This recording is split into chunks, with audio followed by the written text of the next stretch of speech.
Sensitive मामला है, इसलिए कृपया इसको। ओके, मंत्री जी। सभापति महोदय, आदरणीय सभापति महोदय, पिछले साल सितंबर में इस गरिमामयी सदन के समक्ष मैंने एक विस्तृत वक्तव्य ईस्टर्न लद्दाख में भारत चीन सीमा पर हुई डेवलपमेंट्स के बारे में दिया था। मैंने यह बताया था कि चीन द्वारा पिछले वर्ष अप्रैल मई 2020 के दौरान ईस्टर्न लद्दाख की सीमा के समीप भारी संख्या में शस्त्र बल तथा गोला बारूद आदि इकट्ठा कर लिया गया था। चीन द्वारा येलेसी के आसपास कई बार ट्रांसग्रेशन का भी प्रयास किया गया था। हमारी सशस्त्र सेनाओं ने उन सभी प्रयासों के दृष्टिगत उपयुक्त जवाबी कार्रवाई की थी। राष्ट्र के साथ इस सदन ने भी उन वीर भारतीय सैनिकों को श्रद्धांजलि दी थी जिन्होंने भारत की सीमा की रक्षा करते हुए अपना बलिदान दिया था। आज मैं इस सदन को कुछ और महत्वपूर्ण डेवलपमेंट्स के बारे में बताना चाहता हूं। सभापति महोदय, पिछले वर्ष सितंबर से दोनों पक्षों ने एक दूसरे के साथ मिलिट्री और डिप्लोमेटिक चैनल्स द्वारा संवाद स्थापित कर रखा है। हमारा यह लक्ष्य है कि एलएसी पर डिसएंगेजमेंट तथा यथास्थिति हो जाए ताकि पीस एंड ट्रैंक्विलिटी पुनः स्थापित हो सके। मैं संक्षेप में वहां की ग्राउंड सिचुएशन के बारे में सदन को दोबारा अवगत कराना चाहता हूं। सदन को ज्ञात है कि चीन ने अनधिकृत तरीके से लद्दाख केंद्र शासित प्रदेश के लगभग 38,000 वर्ग किलोमीटर पर 1962 के संघर्ष के समय से कब्जा बना लिया है। इसके अतिरिक्त पाकिस्तान ने अनधिकृत तरीके से पाक ऑक्युपाइड कश्मीर में भारत की लगभग 5,180 वर्ग किलोमीटर भूमि तथा कथित चीनो पाकिस्तान बाउंड्री एग्रीमेंट 1963 के तहत चीन को दे दिया है। इस प्रकार चीन का 43,000 वर्ग किलोमीटर से ज़्यादा भारतीय भूमि पर अनधिकृत कब्जा है। चीन पूर्वी क्षेत्रों में भी अरुणाचल प्रदेश की सीमा पर करीब 90,000 वर्ग किलोमीटर भूमि को अपना बताता है। भारत ने इन अनजस्टिफाइड क्लेम्स तथा अनधिकृत कब्जे को कभी भी स्वीकार नहीं किया है। सभापति महोदय, मैं सदन को यह भी बताना चाहता हूं कि भारत ने चीन को हमेशा यह कहा है कि बाइलेटरल रिलेशन दोनों पक्षों के प्रयास से ही विकसित हो सकते हैं। साथ साथ ही सीमा के प्रश्न को भी बातचीत के जरिए ही हल किया जा सकता है, परंतु येलेसी पर पीस एंड ट्रैंक्विलिटी में किसी प्रकार की प्रतिकूल स्थिति का हमारी बाइलेटरल टाइज पर बुरा असर पड़ता है। इससे चीन भी अच्छी तरह अवगत है। कई हाई लेवल ज्वाइंट स्टेटमेंट में भी यह जिक्र किया गया है कि एलएसी तथा सीमाओं पर पीस एंड ट्रैंक्विलिटी कायम रखना बाइलेटरल रिलेशन के लिए यह अत्यंत आवश्यक है। सभापति महोदय, पिछले वर्ष से चीन के द्वारा उठाए गए कदमों के कारण पीस एंड ट्रैंक्विलिटी पर प्रतिकूल असर पड़ा है। इसके फलस्वरूप चीन और भारत के संबंधों पर भी प्रभाव पड़ा है। उच्च स्तर पर चीन के साथ कई बार बातचीत के दौरान, जिसमें मेरे द्वारा चीनी रक्षा मंत्री के साथ पिछले सितंबर की बैठक और मेरे सहयोगी विदेश मंत्री श्री जयशंकर जी की चीनी विदेश मंत्री के साथ तथा हमारे एनएसए श्री अजीत जी डोभाल की अपने चीनी काउंटर पार्ट के साथ बातचीत शामिल है। हमने यह स्पष्ट कर दिया है सभापति महोदय कि यह अत्यंत आवश्यक है कि एलएसी के सभी फ्रिक्शन पॉइंट पर डिसएंगेजमेंट किया जाए ताकि पीस एंड ट्रैंक्विलिटी पुनः स्थापित हो सके। सभापति महोदय, पिछले वर्ष मैंने इस सदन को अवगत कराया था कि एलएसी के आसपास ईस्टर्न लद्दाख में कई फ्रिक्शन एरियाज बन गए हैं। चीन ने बड़ी संख्या में सेना एवं गोला बारूद आदि भी एलएसी के आसपास तथा उसके पीछे अपने क्षेत्रों में इकट्ठा कर लिया है। हमारे सशस्त्र सेनाओं द्वारा भी भारत की सुरक्षा की दृष्टि से एडिक्वेट तथा इफेक्टिव काउंटर डिप्लॉयमेंट भी किए गए हैं। मुझे यह बताते हुए सभापति महोदय गर्व महसूस हो रहा है कि भारतीय सेनाओं ने इन सभी चुनौतियों का डटकर सामना किया है सभापति महोदय, तथा अपने शौर्य एवं बहादुरी का परिचय पेंगांग त्सो के साउथ एवं नॉर्थ बैंक पर दिया है। सामरिक दृष्टि से महत्वपूर्ण कई क्षेत्रों को चिन्हित कर हमारी सेनाएं कई पहाड़ियों के ऊपर तथा हमारे दृष्टिकोण से उपयुक्त अन्य क्षेत्रों पर भी मौजूद हैं। भारतीय सेनाएं अत्यंत बहादुरी से लद्दाख की ऊंची दुर्गम पहाड़ियों तथा कई मीटर बर्फ के बीच में भी सीमाओं की रक्षा करते हुए अडिग हैं और इसी कारण हमारा एज बना हुआ है। सभापति महोदय, हमारी सेनाओं ने इस बार भी यह साबित करके दिखाया है कि भारत की संप्रभुता एवं अखंडता की रक्षा करने में वे सदैव हर चुनौती से लड़ने के लिए तत्पर हैं और अनवरत कर रहे हैं। सभापति महोदय, पिछले वर्ष से मिलिट्री एंड डिप्लोमेटिक लेवल पर चीन के साथ हमारा संबंध बना रहा है। इस बातचीत में हमने चीन को यह बताया है कि 3 सिद्धांतों के आधार पर हम इस समस्या का समाधान चाहते हैं। फर्स्ट, दोनों पक्षों द्वारा एलएसी को माना जाए और उसका आदर किया जाए। दूसरा, किसी भी पक्ष द्वारा यूनिलेटरली स्टेटस को बदलने का प्रयास न किया जाए। तीसरा, सभी समझौतों का दोनों पक्षों द्वारा पूर्ण रूप से पालन किया जाए। सभापति महोदय, फ्रिक्शन क्षेत्रों में डिसएंगेजमेंट के लिए भारत का यह मत है कि 2020 की फॉरवर्ड डिप्लॉयमेंट जो एक दूसरे के बहुत नज़दीक हैं वे दूर हो जाएं और दोनों सेनाएं वापस अपनी अपनी स्थायी या मान्य चौकियों पर वापस लौट जाएं।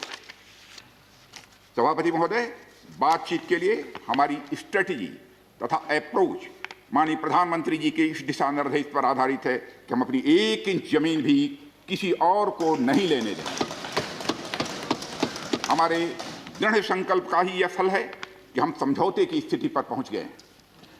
इन दिशा निर्देशों के दृष्टिगत सितंबर 2020 से लगातार मिलिट्री एंड डिप्लोमेटिक लेवल पर दोनों पक्षों में कई बार बातचीत हुई है कि इस डिसएंगेजमेंट का म्यूचुअली एक्सेप्टेबल तरीका निकाला जाए। अभी तक सीनियर कमांडर्स के स्तर पर 9 राउंड्स की बातचीत हो चुकी है।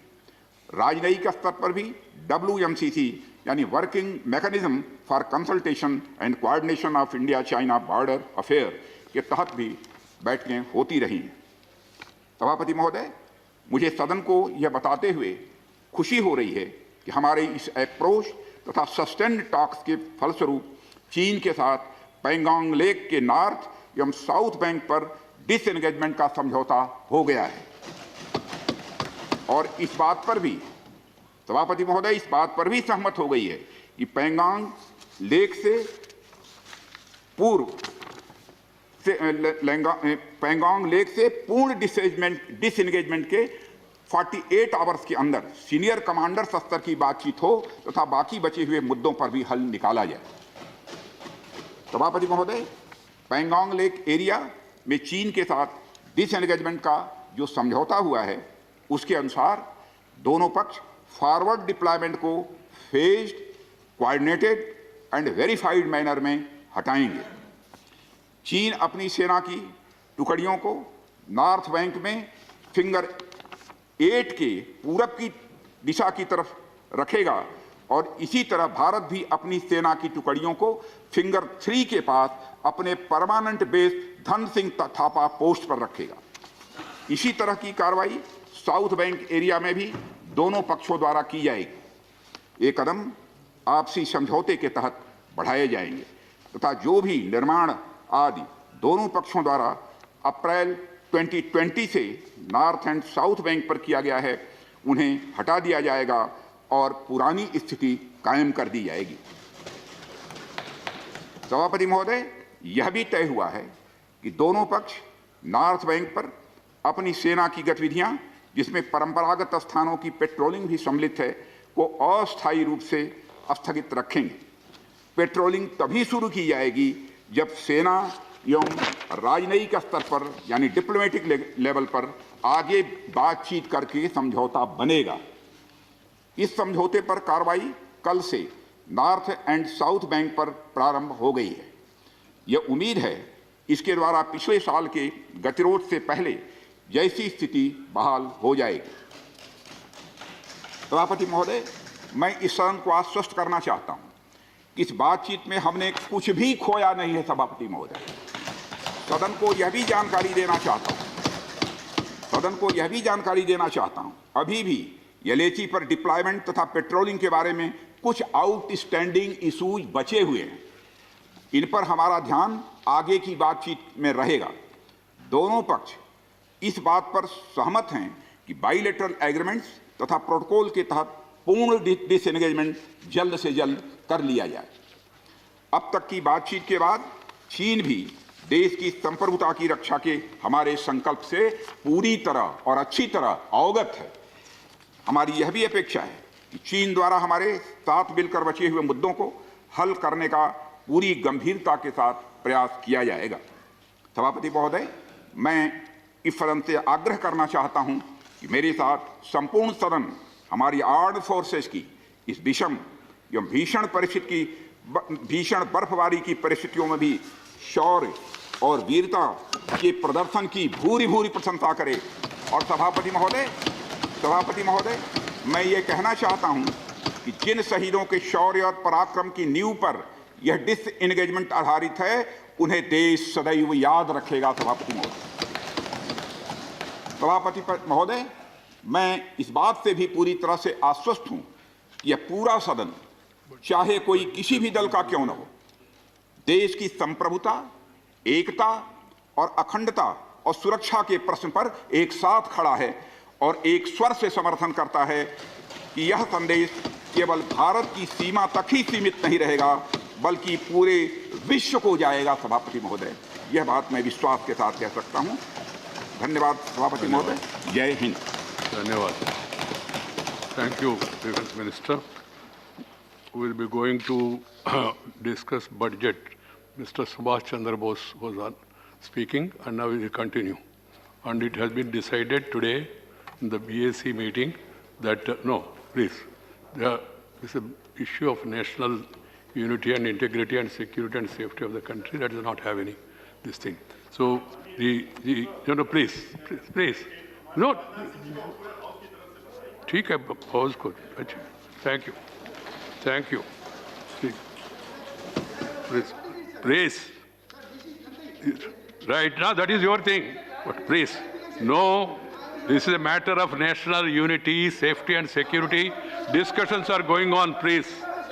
Today morning, it was decided that, please sit down. Let us not send wrong signals. The entire house should be seen speaking in one voice. And then, please. Right. Okay. Right. Please. Please sit down. Please. This is not the way. There were precedents earlier. In the matters of national unity and safety and security of the country, when the discussions are going on, the last 48 hours and now also, by tomorrow, and then discussions with Chinese. And we want to create controversies. This is not good. It's not in the interest of the country. Please sit down. Sri Subhash Chandra Bose, on morning, as I told you, it was decided, please. It was decided that we will be continuing the budget discussion, and then we will continue it today up to 3 o'clock also, and then it will continue tomorrow, and it will be concluded and replied tomorrow. Sri Subhash Chandra Bose. Yes, sir. Please, Thank you, sir. कृपया देश के हित में आप लोग बैठ जाइए, please. Thank you, sir. Nothing shall go on record other than what is permitted. Sir. Please. Right. Please. Yeah. Sir. Right. This sort of scenes will not be appreciated by the people. Please. I told you. This is yeah. Yes. Right. That whatever needs to be shared with the country and the House, the Minister, after discussion, has made a statement. Now the suggestion is again to have a in-camera meeting. We'll get it examined. Please sit down. Please. I will keep that in mind. This suggestion that has come now also, I will keep it in mind. The Minister is in touch with me. He met me also in between. He explained to me the situation there, and then it was decided we will wait for some time. I have conveyed it to certain leaders also. Then today, the minister wanted to take the House into confidence. He has made a statement. Let us not create controversies and unnecessarily send wrong signal to the country. I shall keep this in mind about people who want to meet the minister in camera. I shall keep it in mind. Right, please. Please. So, Subhash Chandra Bose. Sir, thank you, sir. Subhash Chandra.